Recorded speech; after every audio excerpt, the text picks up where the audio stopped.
14 two-year-olds lining up over the Del Mar turf course. Moving into line are Here's Johnny and Gordon Pass. Street Beast is in. Stark Contrast to step forward. Argos and Outfielder have moved into the starting gate. Third Beer steps up to his spotted line. Ardicia is in the gate. Let's Be Frank, the next one. There's Turf Star and Gordon Pass. North Coast is in. Botas waiting for Hey Nay Nay and Stad.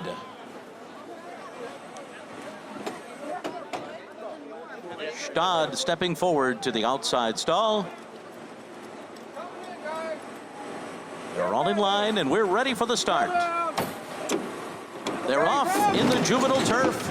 Stad missed the break a bit there. He did not have a good beginning. Hey Nay Nay showing early speed. Street Beast is 2, and between them it's Outfielder. It's these three, and oh, they're flying.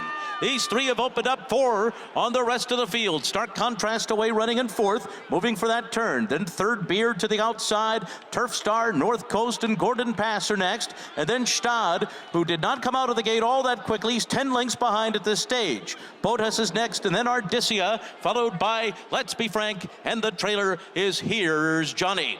That first quarter was 22.2 seconds. Outfielder and Hey Nay Nay battling it out up front to half length behind. They've opened up 4 on Street Beast, who's been taken back off the pace now to sit 3rd.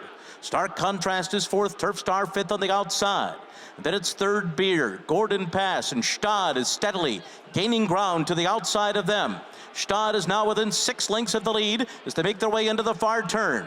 So it's the top 2 still. Outfielder on the inside and Hey Nay Nay on the outside. They've got 2 lengths on Stark Contrast, who's cut into the gap, and right to the outside is Street Beast. Stad is in 5th, moving wide on the turn, but still well in contention here under Christophe Soumillon. And here comes Stad, moving up quickly on the far outside. They're into the stretch, and Stad has forged to the front with 1 furlong to run. He's taken charge from Hey Nay Nay. Stark Contrast is next, and then Street Beast, but no doubt about who the best is. It is Stad in the juvenile turf. Stark Contrast was 2nd, North Coast was 3rd, then Street Beast. Make it 8 victories in the Breeders' Cup Juvenile Turf for Aidan O'Brien. Stad from the outside post. Against all odds, he gets it done today. Post 14, 1 for 15 the last 5 years. That's a massively impressive performance from Stad. I thought he had a horror trip going into the first bend because I think Christophe Soumillon wanted to be more prominent than he was. Then he was stuck wide. Something kept him hung up 3 out wide going into that bend. Yet this will watch this from the gate. So he tries to follow Hey Nay Never, and then he can't get in close enough to him. And in the end, he's hung up out wide here, Joe. Yeah, now I think what helped him too in the end was you could see these 3 horses going out there really quick with Outfielder and then Hey Nay Nay hooking up. They did slow it down a little bit down the backside, but yeah, you could see the winner side. It's about 3 wide right there, but still from that 14 post, that's a very, very impressive effort. If you watch him out of the gate, and it's something I mentioned on our racing coverage day in, day out, the inside post is bad. Sometimes the far outside, when you don't have a horse drawn to the outside, a horse will veer to the right. If you watch the start again, he drifts to the right. It costs himself maybe a length and a half, where he could have been tactically a little more forward. And I think that was the difference, especially going into that first turn. I thought Christophe Soumillon did a great job to come from post 14 to only be 3 wide around the turn. He's not getting cover here. He's seeing daylight, and you can see he's just picking horses off one by one down the backside. I mean, he's just clearly a very good horse, as we've seen. Yeah. But the trip that he's had and the official winning margin does not emphasize his superiority over this field whatsoever. Right. But I tell you what, when you're on the best horse, I'd rather have this trip than the ground-saving trip with the potential of traffic and horses coming back into. I mean, look what would have happened if he'd hugged the inside. Maybe he follows the 8, but he gets a clean trip here. There's no excuses. When you're on the best horse, you can give up ground and get away with it. And not only giving up ground, this was another test at 2 turns today. Had never been 2 turns before, stretching out from 2 7/8 races, but very, very impressive from that post. The 7/8 in Newmarket to me is a harder 7/8 than a US mile because it's uphill, right? The last part. It is. You It's go a into very the dip. stiff 7 furlong. Yeah, this is a piece of cake compared to 7/8. It is a piece of cake, but can you imagine asking a horse to run the way he's done Yes. around this field? I mean, that's a huge performance. Yep. I'm extremely impressed. I said before the race, I think he's a high-class horse, but I didn't think he was this good. This is also, I mean, looking at all of his replays, he looks good in every race. Top class competition, second in 3 Group 1s coming into the day today. But looking at the way he skipped over this course, he was absolutely loving it out there. You could have sent him around again. He looks like he's built for America to me. I mean, yeah. Like you, Simon. Yeah, exactly. Look what happened to me when I came here. No, he slotted right into American racing. You know, he took the turns well. He got great. He covered it. He crossed and cleared, got in, accelerated nicely. The 8 ran well, start contrast. And then Joseph, the pupil and the master, finishes 3rd here.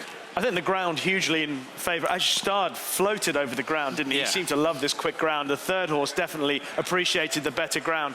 I'll be surprised if in this interview, when Aidan speaks about Stad, he doesn't mention a horse called Albert Einstein, who is his top 2-year-old, or the best horse I think he's got amongst his juveniles.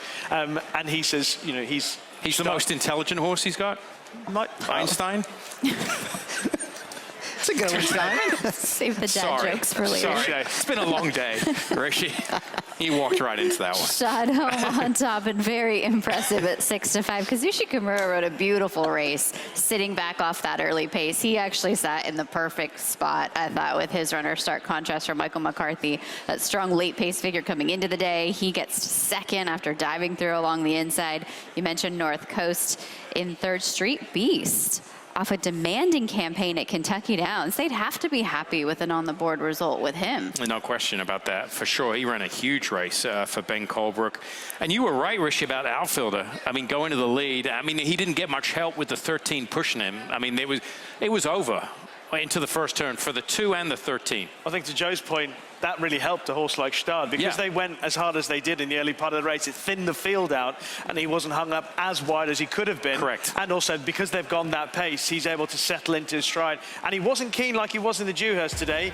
He was able to get into an easy rhythm and he was much more tractable. There were a few horses with some, maybe traffic trouble, and you're going to get that in a full field. But to your point, Simon, if he circles the field, this horse was much the best today. Yeah, I think I always, especially on this turf course, I think, having trained winners here, when you're on the best horse, sometimes it's better off to take the overland trip than the inside, where traffic can potentially be a big problem, especially with a 14-horse field. Stad home on top. Interesting to hear that. Well, Gestad with a fantastic performance here in the Breeders' Cup Juvenile Turf. But how about stark contrast? If that horse won, we would have had a pick-6 carryover going into Breeders' Cup Saturday. Would have been quite fun. But, Mike, that there was chaos in the middle portion of this pick 5 because the 2 big favorites landed in the final 2 races, still nearly paid 10,000 bones. That's amazing when you think about it. You had to close out to Gestad following Ted Noffey. The Daily Double only paid $5, and the pick 5 paid $9,000. The pick 6 paid a lot. I don't know where the payout is, but it was a lot. Great job, Christophe Soumillon in the irons for Aidan O'Brien. Kazushi Kimura piloted stark contrast expertly. And hats off to Dylan McGonigal on North Coast for getting a 3rd place finish here for Joseph O'Brien. And believe it or not, this is the first Breeders' Cup win for Soumillon since 2005, but he's going to have some big chances tomorrow, including with Mini Hawk for the same connections. They just populated, Mike, your winning pick 6 ticket. Congratulations on the 89,000. Yeah, I wish I had it. And, the thing about Gestad here is that overcame the post, had a little bit of a weird break, and still just thundered home, was much the best. There's a look at the final race of Breeders' Cup Friday. Let's get out to the Meadowlands. We owe you race 5 from moments ago.